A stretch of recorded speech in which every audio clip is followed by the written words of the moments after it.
1918. gada 18. novembris, 1919. gada 11. novembris, 1922. gada 1. maijs, 1987. gada 1. septembrī sāku mācīties Madonas 1. vidusskolā, kuru pabeidzu 1990. gada 22. jūnijā. Mans tēvs vienmēr teica, Matīs, tev smadzenes ir kā pažobele, kurā savilks viss kaut kas nevajadzīgs. Priekš manis tās ir būtiskas lietas, tāpēc es viņas atceros. Tā tu man nodiktēsi, es tāda adresītē neesmu bijusi. Jā. Tā ir Latgales. Muna, jā. Muna. Jā. Vienā vārdā Rādējā. Rādē. Tad es to pārlikšu peli kreisajā pusē, un tu varēsi izdarīt tieši to pašu, ko es ar labo roku, ar kreiso roku, un varēsi pats ieiet, jā?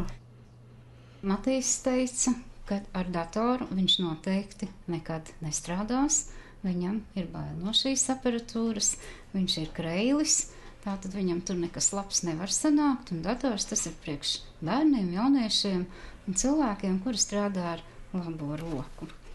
Matīs tā no malas vērojot, viņš redzēja, ka nāk gan vecāki cilvēki, kuriem patiešām nav nekādu priekšzināšanu, kuri pirmoreiz datoru ieraudzīja šeit. Un tad viņš teica tā, zini, bet es arī gribu pamēģināt.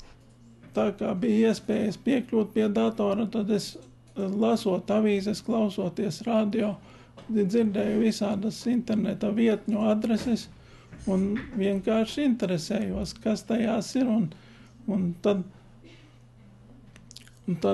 atnācu uz bibliotēku un palūdzu, lai man bibliotekāri uzliek to adresi.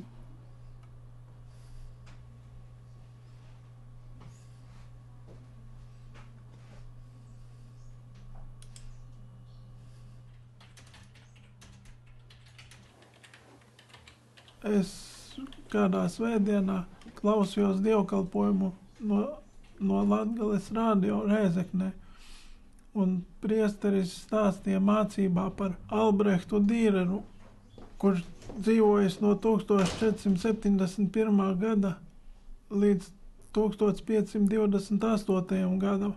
Albrehts Dīrers uzgleznoja sava brāļa Alberta rokas, un man šis stāsts, ko stāstīja priesteris, ļoti iekrita sirdī, un es gribēju redzēt pats savām acīm, kāda izskatās šī glezna. Un es atnācu uz bibliotēku un palūdzu, lai bibliotekāri atrod internetā, ja tas iespējams, un tas izrādījās iespējams. Un tā es savu mazo sapnīti piepildīju. Lūkojoties uz šo gleznu un lūdzot Dievu, man rodas tāds kā atbalsts un iekšējs spēks nepadoties un cīnīties līdz galam. Matīs nebaidās pirmkārt no daudzām tādām lietām, kas viņa dzīvē bija varbūt tādas svešas un nezināmas. Matīsim tagad ir mobilais telefons.